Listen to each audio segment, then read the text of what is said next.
The loony lefty walkie talkie nasal nights world tour goes on.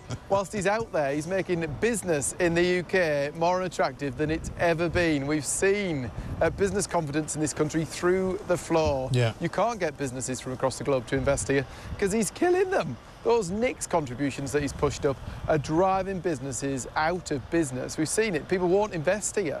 It's, you know, all of these businesses now looking to reduce their headcounts, stop recruitment, because they know that business just isn't going to work when you've got a government that's in there determined. Every Labour government in history leaves office with unemployment higher than when they arrive in office, and this government's determined to do it super fast. The Labour Party is in a state of complete chaos, and it feels like the end of the world. The British economy is experiencing a contraction. Businesses are leaving the country and ministers are resigning. And what is Keir Starmer doing? He continues to make empty promises that sound like empty words in the ears of Britons who are suffering from the economic crisis. Rachel Reeves, the Chancellor of the Labour Party, is playing a dangerous game with our taxes by refusing to directly answer questions about possible tax increases. It makes us all wonder what Labour's real plan is for our wallets. We feel trapped, not knowing what will happen tomorrow. Before the election, they talked about tax cuts and helping working families. But now they seem to be preparing for massive tax increases. This will have disastrous consequences for our economy. The numbers don't lie. In the last quarter alone, thousands of jobs were cut in various sectors of the economy. Large companies are shutting down their operations in the UK or threatening to leave altogether. Small businesses, which form the backbone of our economy, are struggling to keep their doors open. We see our friends and families losing their jobs, and we feel powerless. If the Labour Party continues in this spirit, we may find ourselves on the verge of an economic crisis. More and more businesses are closing, more and more people are out of work, and everyone has less money in their pockets. Who will pay the bills? Hard-working Brits like you and me. We already pay too much taxes, and we can't afford to pay even more. Keir Starmer is not helping the cause. When it comes to economics, all he does is talk and do nothing. He promised economic growth, jobs and prosperity, but instead we get retrenchment, unemployment, and an economic crisis. The NHS, even the NHS, losing the trust of the British public, record dissatisfaction, unable to provide the timely care and dignity that Britain relies on, a precious contract between the state and the people, broken by public services in crisis, unable to perform their basic functions, broken by an economy that leaves millions working harder just to stand still, and broken by politicians who promised change and never delivered. Instead of economic growth and jobs, we get stagnation, unemployment, and uncertainty. It looks like Keir Starmer is putting our future on the line, and we're all losing. It's not just bad luck or global trends. This is the result of Labour's policies, Starmer's leadership, and a government that seems more interested in hiding the truth than solving the problem. We feel cheated and betrayed. Starmer's latest statement about the creation of thousands of jobs is not true. He announced a £10 billion investment by Blackstone, calling it a record indicator of confidence in his government's economic growth plan. But the truth is completely different. Official planning documents show that only 400 direct full-time jobs are expected to be created, not 4,000, as Starmer stated. This is a 10-fold reduction. We feel disappointed and deceived. Starmer did not stop at the deal with Blackstone. He said the £63 billion investment summit would create tens of thousands of jobs. But given his mathematical abilities, this statement seems rather shaky. Such a massive exaggeration raises serious questions about the reliability of Starmer's economic promises. You describe yourself as working class. Sir Keir, define working class. No, working class is families that work for their living, earn their money through going out to work every day, not through other means. Middle classes do that? Well, working class families have the ordinary hope to get on in life. I mean, this has been the story. Don't middle classes have that Yeah, as of course they do. Of course they do. So what's the distinction? People will say to me, well, look here, you've come a long way. Yeah, but you went to state school. Yeah, but that is the ordinary hope of the working class, which is to have a decent education, to get a decent secure job, to get a car, to get a, have a nice holiday, to have a Isn't house. that the middle class too, Sir Keir? Everything you just listed? No? Tell me. It is, yeah, it is. And that's why many people go on their life journey from what you might call working class to middle class. The lie about creating jobs worth £10 billion is a disaster for Starmer and the Labour Party. This shows that they are more interested in scoring political points than in actually helping workers. They quickly manipulate the facts, hoping that no one will bother to check their calculations. But we checked, and now you know the truth. We feel betrayed and cheated.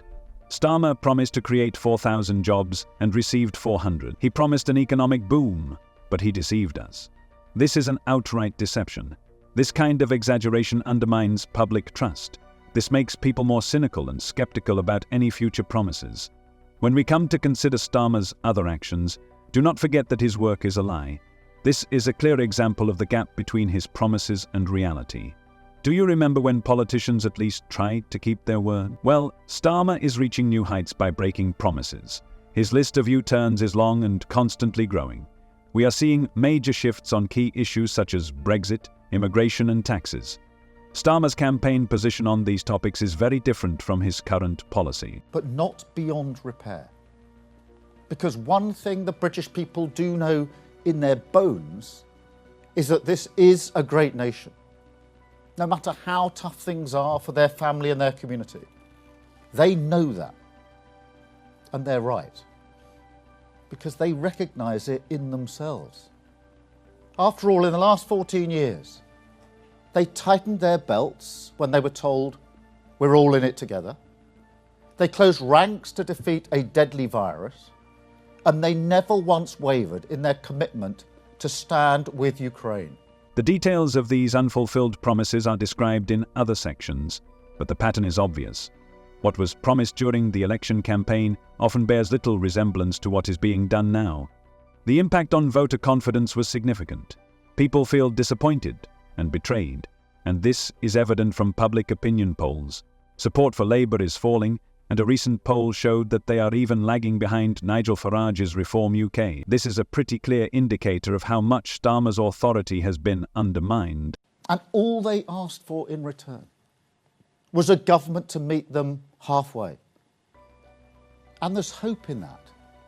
The hope of a government finally able to match their ambition with a credible plan for unlocking their potential. A great nation rediscovering it can do great things, renewing that contract with the people, delivering the change that they voted for. The frequency of such policy changes raises questions about what other promises may be broken in the future. It is becoming increasingly difficult for voters to understand what to expect from the current government. So what does all this mean for you, the average British citizen?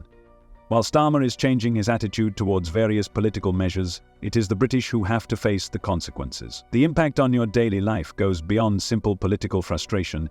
This affects everything from the economic outlook to the future of Britain's relationship with Europe.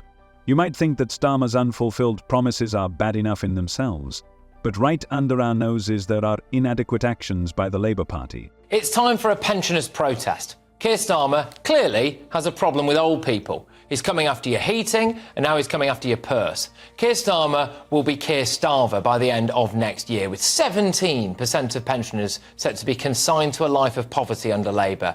Now, it looks like he might enforce the cruel, heartless widow tax. The single-person council tax discount is a lifeline for elderly widows and the 4 million pensioners who live alone. They pay 25% less council tax, apparently.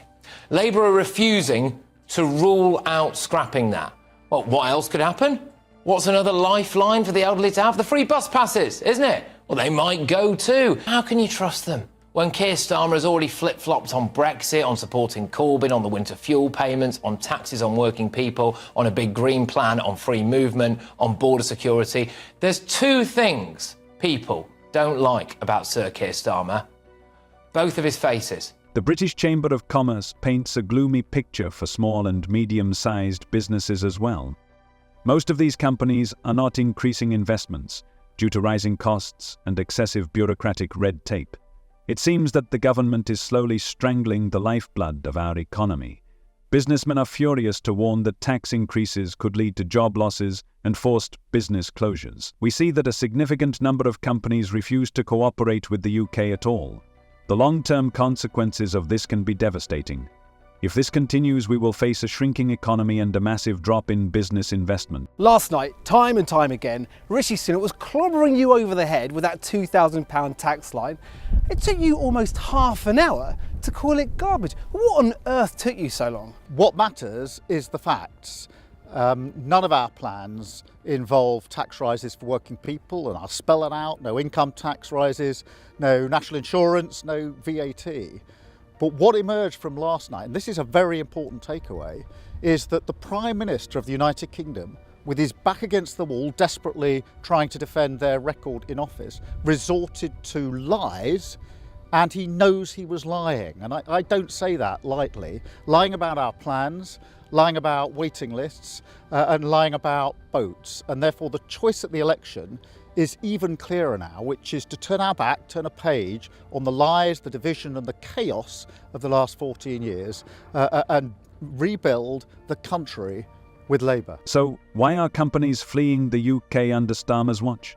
They have lost faith in the government's ability to create a business-friendly environment. Constant policy changes, tax increases and growing red tape. Taken together, all this makes the UK a less attractive place to do business. This applies not only to large corporations or wealthy business owners. This applies to each of them. When companies leave, they take their jobs with them. They take their investments with them. What are your thoughts on this video? See you later.